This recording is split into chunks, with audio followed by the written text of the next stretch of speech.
पूरे पाकिस्तान में इस वक्त अनारकी फैल चुकी है। ऐसा दंगा फसाद हो रहा है हर जगह पर, इस्लामाबाद से लेकर लाहौर तक। मैं आपसे गुजारिश करूं कि अब हम किसी भी सिविल वॉर से, खाना जंगी से, ऐसा नहीं है कि हम 4 कदम दूर खड़े हैं या 3 कदम दूर खड़े हैं या 2 कदम दूर खड़े हैं। अब हम खाना जंगी से 1 कदम के फासले पर आ गए हैं। हमने साबित किया है कि हमें इंडिया की आर्मी ने हमारे न शहरी उतने मारे हैं, न फौजी उतने मारे हैं जितना हमने एक दूसरे को मारा है।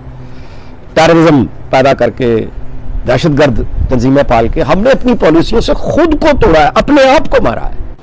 ये किराए पे आते हैं लोग इस तरह के स्टेटमेंट, किराए के टट्टू आप होंगे वो हमने और अब मुझे गद्दार करार दे दिया। अब दूंगा कल तक तुम्हारे साथ था गद्दार,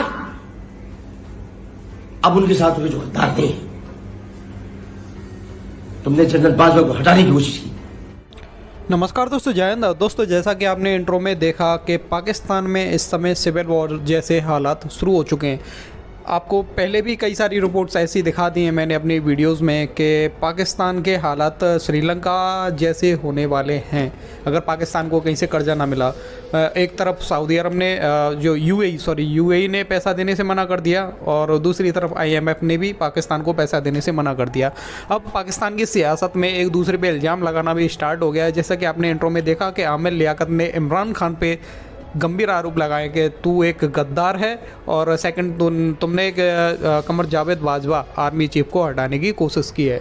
तो हम भी पहले से ही बोलते आ रहे हैं कि जो इमरान खान है वो अपने रा का एजेंट, तो पाकिस्तान का PM रहे इमरान खान तो इंडिया के लिए बैठ रहे हैं। खैर, आप ये इंटरेस्टिंग वीडियो एंजॉय करें। वीडियो पसंद आए तो लाइक करना, और चैनल को सब्सक्राइब नहीं किया तो प्लीज़ चैनल को सब्सक्राइब कर लेना। बेल आइकन भी जरूर से प्रेस करना ताकि आपको हर एक नई वीडियो का नोटिफिकेशन मिलता रहे। पूरे पाकिस्तान में इस वक्त अनारकी फैल चुकी है। ऐसा दंगा फसाद हो रहा है हर जगह पर, इस्लामाबाद से लेकर लाहौर तक। आज ऐसे कई वाक़यात हुए कि जिसमें दस्तो गरेबां लोग नजर आए। ना सिर्फ ये कि मुखालिफ पार्टियां, बल्कि इसके अलावा सहाफ़ियों और फवाद चौधरी में भी झड़प हुई। मतीउल्लाह जान जो कि सीनियर जर्नलिस्ट हैं उनके बीच और फवाद चौधरी के बीच जो झड़प हुई। फिर उसके बाद जो आमिर लियाकत की एक वीडियो आ चुकी है जिसमें उन्होंने ये कहा है कि इमरान खान ने फ़ौज के अंदर बगावत पैदा करने की कोशिश की है। किस तरीके से फवाद चौधरी ने मतीउल्लाह जान को किराए का टट्टू कहा और कहा कि आप तो दूसरों के लिए काम करते हैं, आप मुस्लिम लीग नून की टीम है, इस तरह की बातें की। हालांकि वो सिर्फ एक सवाल पूछ रहे थे।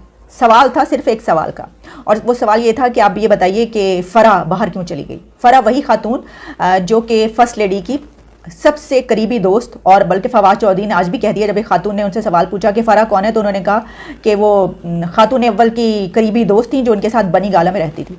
तो बनी गाला में रहने वाली खातून अगर बाहर चली जाए अचानक, और फिर ये करप्शन के केसेस ये निकले कि $90,000 $90,000 के बैग वो यूज़ करती है, जो उनकी पिक्चर्स वायरल हो रही हैं, जो आप देख भी रहे हैं, तो क्या उसके ऊपर तहकीकात बनना नहीं बनता? तहकीकात तो बात की बात। अगर मतीउल्लाह जान सिर्फ ये सवाल कर लें कि वो बाहर क्यों चली गई और आप वो ख़त क्यों नहीं दिखा रहे, अगर कोई ऐसा ख़त आया साजिशी, तो इसके ऊपर फवाद चौधरी और उनके बीच जो झड़प हुई है मैं आपको वो दिखाई देती हूँ। पहले बात करें, उसका क्या जवाब? चले फिर आप कर जी, उसका क्या जवाब है? वो ने कहा है कोई साजिश नहीं थी, उसका क्या जवाब आपके पास? फराह क्यों बात कर गई है मुल्क से? ये किराए पे आते हैं लोग इस तरह के स्टेटमेंट, किराए के टट्टू आप होंगे वो हमने चौधरी।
PTI से ताल्लुक़ रखने वाले सब लोग वफादार भी हैं गद्दार भी नहीं हैं, बहुत वो पेट्रियाटिक लोग हैं, इसके अलावा वो सच्चे लोग हैं और वो अल्लाह के वली हैं, पैगंबर हैं, आप उनको जो मर्ज़ी कह लें, वो एक ऊंचे दर्जे पे पहुंचे हुए। लेकिन जो लोग भी तहरीक इंसाफ से ताल्लुक़ नहीं रखते वो सब के सब गद्दार हैं, वो इंडियन एजेंट हैं, वो PMLN के एजेंट हैं, वो मुखालफिन के एजेंट हैं और वो बिल्कुल भी मुहिब्बे वतन नहीं हैं।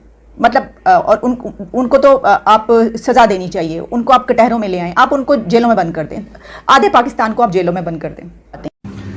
मैं खान साहब आपको बताना चाहता हूं कि हम में से कोई भी गद्दार नहीं है, हम लोग गद्दार नहीं हैं। आपने अरकान कौमी असेंबली को गद्दार करार दे दिया है और मैं तो था भी नहीं वोटिंग में, मैं तो दिल में तकलीफ थी, अस्पताल में था मैं और मैं जब पहुंचा तो बहुत देर हो चुकी थी, दरवाजे बंद थे, मैं तो वोट दे ही नहीं और आपने मुझे गद्दार करार दे दिया। अब दूंगा, कल तक तुम्हारे साथ था गद्दार, अब उनके साथ हुए जो गद्दार नहीं है। तुमने जनरल बाजवा को हटाने की कोशिश की, मैं गवाही देता हूं कि तुमने मुझसे बुलाकर बात की थी और तुमने कहा मैं जनरल बाजवा को हटाने वाला हूं। बहुत बड़ी बात कह रहा हूं और भी बहुत कुछ जानता हूं, अगर बता दिया तो क्या बता जाएगी। चुप बैठा हूं, चुप, तुम्हारी तरह नहीं हूं तो टेलीविजन पे आके आज खोलता फिरे, तुम्हारी तरह नहीं हूं तो चिट्ठियां लहरा के झूठे खत, जाली खत दिखाते रहे। जाली खत है वो, टाइम को जाली खत है, लिखाया गया वो खत असद साहब से और शामिल कुरैशी को शामिल। चुप हूं तो चुप रहने दो, चुप रहने दो, चुप। और तुम भी चुप।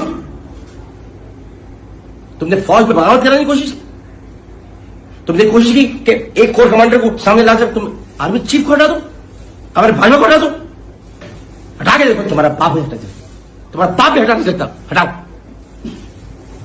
कर लो कोशिश। और जो डेंटिस्ट बैठा हुआ है ना, डेंटिस्ट एवानी सदर में डेंटिस्ट, उसको बोलो जरा यूं ही करना छोड़ दे और उल्टे सीधे। फारा साहिबा तो फरार हो चुकी हैं, भाग चुकी हैं वो दुबई में, लेकिन इसमें कुछ नई डेवलपमेंट सामने आई हैं बड़ी अहम। जहां फवाद चौधरी ने ये कहा कि वो खातून अव्वल के साथ बनी गाला में रहती थी, वहीं जब ये इन्वेस्टिगेशन तो खैर अभी नहीं की जा रही है, कहा जा रहा है कि उनके पास $90,000 का बैग कहां से आया। और मैं आपसे गुजारिश करूं कि अब हम किसी भी सिविल वॉर से, खाना जंगी से, ऐसा नहीं है कि हम 4 कदम दूर खड़े हैं या 3 कदम दूर खड़े हैं या 2 कदम दूर खड़े हैं। अब हम खाना जंगी से 1 कदम के फासले पर आ गए हैं। अब पिछले 4 या 5 दिनों में पाकिस्तान जहां खड़ा है ना, अगर पाकिस्तान के पास ये न्यूक्लियर ना होता और ये नेशन स्टेट का मामला होता तो मुद्दतों से ईरान या अफगानिस्तान या ये चीन या ये भारत मतलब लॉजिक डिमांड करती है कि बस अब ये फिनिश हो गए, कब्जा करो जाके इन पे, हो चुका होता। ये तो नेशन स्टेट का इस वजह से नहीं हो रहा, अभी तक एटम बम भी इस वजह से नहीं हो रहा। अब कोई बाहर से हमला नहीं कर रहा, लिहाजा हम खुद ही एक दूसरे पर हमलावर हैं। हमने साबित किया है कि हमें इंडिया की आर्मी ने हमारे ना शहरी उतने मारे हैं ना फौजी उतने मारे हैं जितना हमने एक दूसरे को मारा है। टेररिज्म पैदा करके, दहशतगर्द तंजीमें पाल के हमने अपनी पॉलिसियों से खुद को तोड़ा है, अपने आप को मारा है, अपना आधा मुल्क गंवाया है। आज फिर हम बिल्कुल वहीं खड़े हैं। एक ढीठ आदमी को कहता नहीं देता, आइंदा नहीं मानता। बिलावल भुट्टो कह रहा है सामने आके कि तशद्दुद देख रहा हूं मैं, वायलेंस